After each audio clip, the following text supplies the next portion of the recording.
Edmund, great, you're still here. You ever heard of the knock first rule? What is it? Your mother? No, Nola's fine, thank God. It's me who needs your help. What's going on? Well, for starters, my memory's coming back. Well, that's great, isn't it? I'm not sure. Lately, I feel like I'm watching television. Somebody's playing handball with a remote. Okay. All right, what do you got so far? Not what, who. What I got so far is the face of a woman I think I'm in love with, chicken fingers, and the name of a guy I'm pretty sure I don't like so much.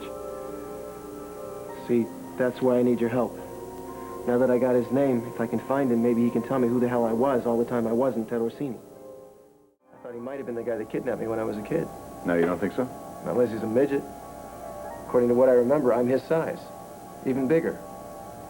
No, I definitely know this guy Tuggle, whoever he is an adult. And I'm getting sick and tired of feeling like Rip Van Winkle all the time. Edmund, listen, I know it sounds thin, but if I can track this guy Tuggle down, perhaps I can fill in some of the gaps. You really want to get into this? Yes. Will you help me? Well, with a name like Tuggle, how tough can it be? Thank you. Now listen, I got a couple of ideas. The problem is I don't know where to begin the search. I mean, he speaks English, that's all I remember. Okay, that's a start. Barely. My first idea was to hire a private investigator. I even went to an office in town, but she didn't seem like she was up to it. Oh, you don't want to trust anybody with this information. I then thought about going to the police. I mean, if he's such a bad character, maybe he's got a criminal record, right? Mm-hmm. All we got to do is persuade some cop to pull his sheet. A couple minutes at a terminal, you got an instant computerized nationwide manhunt. Maybe. Exactly. Cops are a little kitschy about sharing their information with civilians, so I think we got a shot at that avenue unless absolutely necessary, which is why I've come to see you. And tempo. Right. You cover 50 states, right? You think he's a subscriber? He didn't strike me as much of a reader, no. But if you do a scan of the obit file, there's a good chance you might turn something up on him. It's worth a shot. Yeah, and that's not all. What? Listen, I bet cash money somebody like you's got a lot of friends down at the wire services. So, I mean, this guy's such a charmer, who knows? Maybe somebody's already written something up about him. For instance, the National Intruder, something about sex-crazed serial killers that stalk amnesia victims. I don't know. I'm afraid not. But listen, we do have the unique name. That's good. Yeah. See, and if we can track him down to a particular state, or God willing, even a city, all I got to do is go to the local DMV, the Hall of Records, even the phone book. Now, if we don't get a lead, then the legwork will be a drag. What, have you been reading detective novels? Can't stand them. Why? How do you know all this stuff?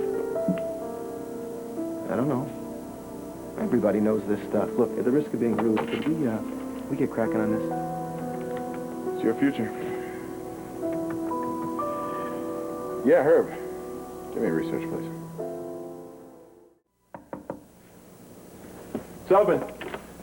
Hey, Polly, what do you got? The high points on your Mr. Tuggle. I'll be able to compile a more detailed file with clippings after we go to press. Thanks. Come on, what is it? What does it say? Well, you're right. This guy's a sleazeball. Yes! I knew it. He's got a criminal record. Yeah, a mile long. And just look at this thing. I mean, he's got B&E, theft, fencing. He was even a pimp once. Where?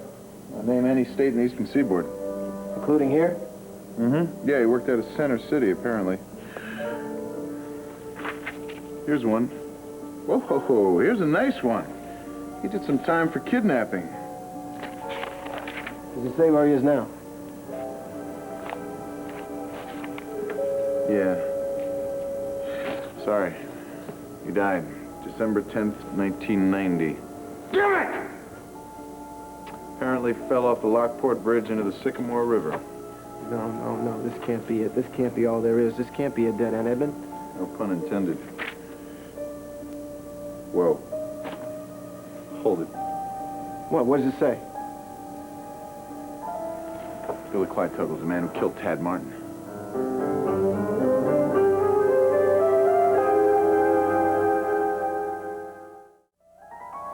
Billy Clyde Tuggle. How could I have forgotten? He's the most hated man in Pine Valley. He killed Tad Martin. You okay? Hey. No. It's gonna explode. All right, hold on. I'm calling an ambulance. Yeah, give me the paramedics, please. Yeah, tell them to come to the 4th floor, all right? Tell them to hurry up. We got them. Ted? Ted?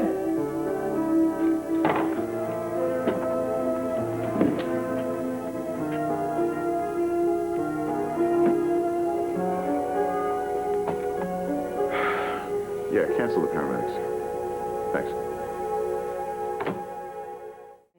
What seems to be the problem? Well, I want to ask you to forgive me. Whatever for? Well, I was just talking to my patient advocate, Miss Cooney, and she told me about her relationship with your son. She said she was going to marry your son. Yes, that's true. Well, the other day when I was asking you all those personal questions about Miss Cooney, that must have been very painful for you. Well, you didn't know. Well, no, it's a wonder you didn't say something. I was just joking. I'm not really a gossip. I'm very interested in Miss Cooney. I'm concerned about her. Cini, you mustn't upset yourself. I do understand. I care a lot about Dixie myself. Losing a son is the worst thing that could happen in life. I know something about that. You and your wife must still miss him terribly. Yes, not a day goes by we don't think of him. You know, what would he be doing today? Or what would he say about something that happened? Because you loved him so much. As if he were our own flesh and blood. Excuse me? Oh, you didn't know. Ruth and I, we adopted Tad. You adopted him? Yes. It was a gift. How did you find him? Well, it's rather a long story. Oh, no, please tell me, Doctor. I am so interested. I would really like to hear this story. Well, all right, now. Well, my wife and I had never given any consideration to adopting before my son Jeff found this little boy in the state park nearby. Dad? Yeah. Was he alone? Yes, he was alone. He'd been abandoned with a broken leg. However, he's very strong. He was a survivor. He's absolutely charming. We both fell in love with him. We adopted him. He was a handful at times, but we never, ever regretted it. Then he had a good childhood, because you must have been wonderful parents. Oh, Doctor, thank you. Thank you for telling me this story. Well, look, all the thanks we want from you is for you to get better. And you really, really must stop worrying. You leave the worrying to the doctors. Old habits die hard, but I'll do my best. Very good. I'll hold you to that. Bye-bye. Thank you, Doctor.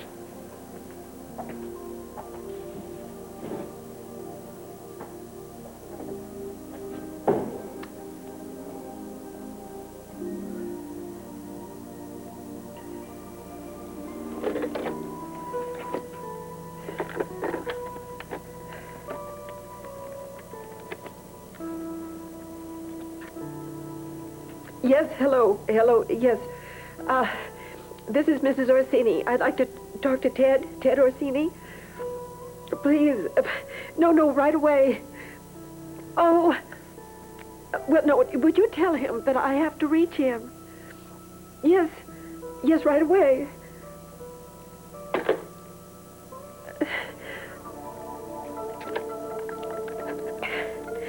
Oh, Ted, where are you? I've called the Pine Valley Inn, and I've called Wild Wind, but Dimitri hasn't heard from him. Well, Ted was here, but he left a while ago. Oh, I think he's trying to drive me insane. He disappears just when I need him. So why don't I look for him? Oh, yes, please. And if you find him, send him to me. Now, you just rest easy. No, I cannot rest until I found him. Okay, don't worry. I'll look for him. Oh, thank you, Edmund.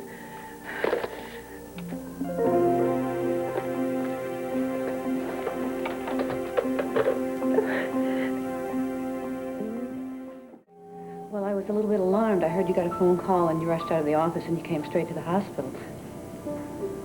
I'm sorry, Captain. Why are you so concerned? I got a call regarding your information about the mortgage application, and I couldn't answer the question, so... Do you always chase down your foot soldiers when they've got a story? Well, I'd say you're a bit more than a foot soldier, and this is a critical story. Critical, as in Pulitzer Prize critical, or as in something else? What else? Well, I think it's probably just fear of deadline syndrome. Maybe it's something else. Could it be fear for Edmund? Could it be you still care?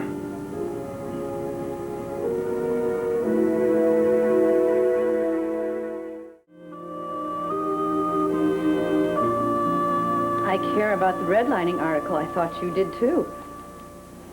Yeah, I do. It's all I've been working on today. Well, I just thought it was odd that you left your research notes on your desk. I'll get back to it, okay? Well, I thought this might make it easier.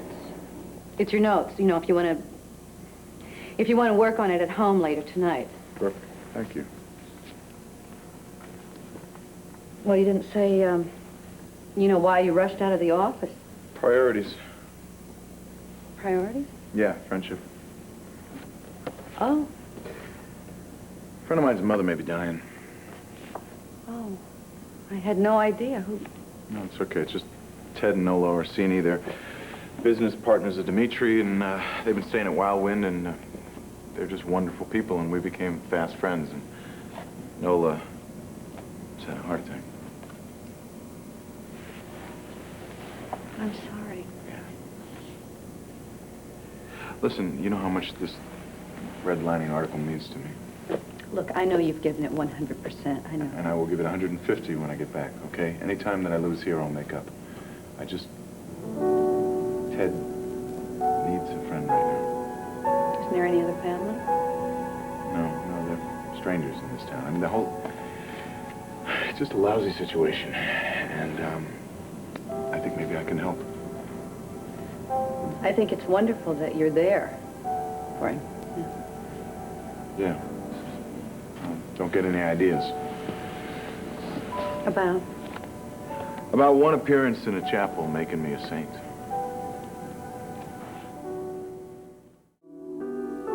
It's funny, you and me talking in a chapel. What's funny about it?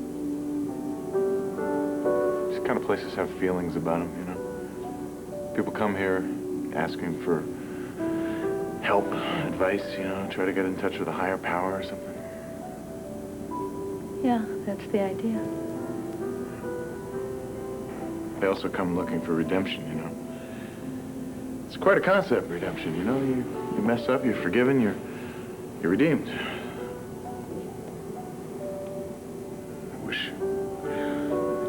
I just wish I could redeem myself with you. You should be thinking about the Orsinis right now. Yeah. Why shouldn't I mess that up, too? No, you won't. Sorry, I really do care about them. I believe you. But that doesn't balance things on the leisure book. You and me, I mean, I know one kindness to strangers doesn't make me a nice guy. I'm not judging you. No, I'm doing a real good job of that all by myself, Brooke. I can't stop thinking about you. I wish you wouldn't. No, I mean, I can't forget what a mess that I've made. We've had this conversation before. Can we just finish this one, just please? Now, I know I've had a lot of things been driving me, and I've been obsessed, and I let myself be taken over by them. It's done, Edmund. Brooke, not a morning goes by that I don't wake up. Not a day goes by that I don't just think about... It just tears me up when I think about how much that I have lost. Edmund, please. You were right. I mean, you were right about everything. I couldn't face myself. I was in denial, and now that I can face everything. Nobody notices. It's not important that anybody else notice. Listen, you, you know that Erica forgot everything. And, I wouldn't blame you if you did the same. I have to go. Dimitri wants to start all over, you know?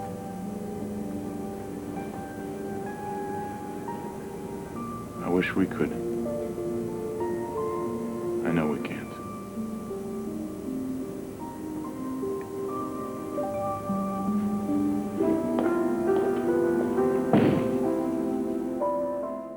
Every time I see her, I have to say something. I mean, when she walked in here before, I thought I saw a glimmer of what used to be between us. Did Brooke see that, too? She had no reason to. You know, Dimitri, I wasn't asked much from her. She just wanted me to get a carton of milk and take out the garbage, go see a shrink so I wasn't a jerk, and I couldn't do it. Edmund, you've changed. You've been in therapy. It's too late as far as Brooke's concerned. Is that how you feel? No. No. Now that I'm getting shrunk for me and not for Brooke, I kind of like it, yeah. Oh, that's good. At least I know there's a reason for the nightmares instead of just ruining my sleep. It takes a lot of guts to stay in therapy. Yeah, for all the good it'll do me. You know, the irony of this is that I'm getting saner by the minute and I still feel like hell. I'll be back. Listen, I'll lighten up, I promise. I just need to do something. Something that should have been done a long time ago.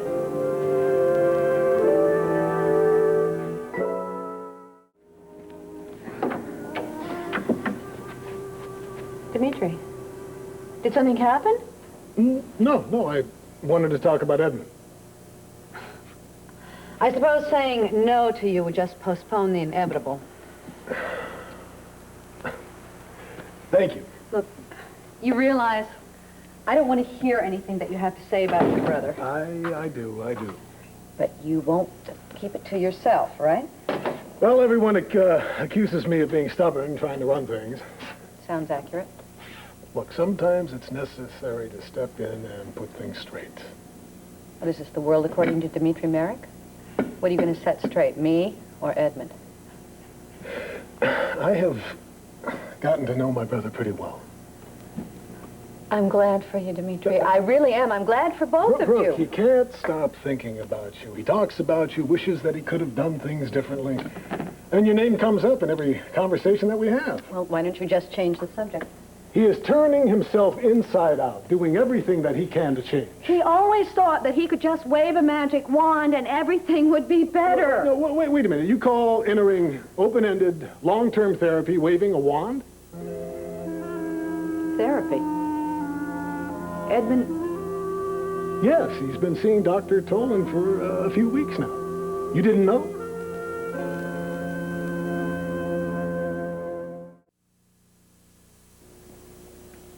Edmund didn't tell you. about seeing a psychiatrist, no. But that would explain... Explain what? I saw him earlier today at the hospital, and he seemed very different. I told you that he changed. How long did you say he'd been seeing a therapist? I'm not sure. He mentioned it a while ago. I just assumed that he had told you.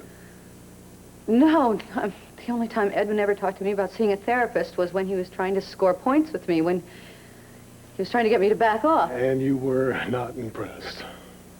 Not in the least. This is just, it's funny. What is? Today, when he could have used this therapy to sway me, he didn't even say anything about it. Look, Brooke, I don't think Edmund is into playing games these days. Scoring points isn't what he's after. I think that he wants the nightmares to stop, chance at some happiness, to have a bright new future. Look, I've taken up enough of your time. If I've intruded, please, No, I am... Dimitri. It was very generous of you to come. Well, maybe a little selfish, too. How so? If you could start to forget Edmund, it would sure make living with him a lot easier.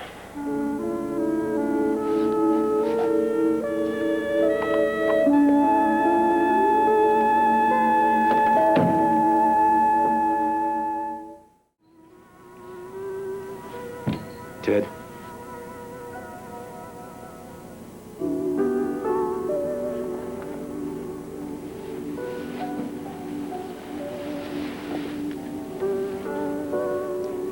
I'm sorry. We couldn't bring her back this time. If there's any other family, if there's someone you'd like me to contact. If there's anything we can do. Just tell us. Thanks. I may take you up on that. Sorry for yelling at you, Doc. I know that you did the best job you could. Thank you.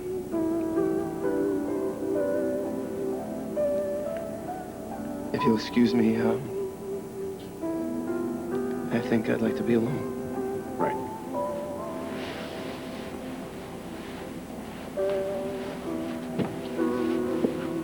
Look, if there's anything else we can do, please just let us know.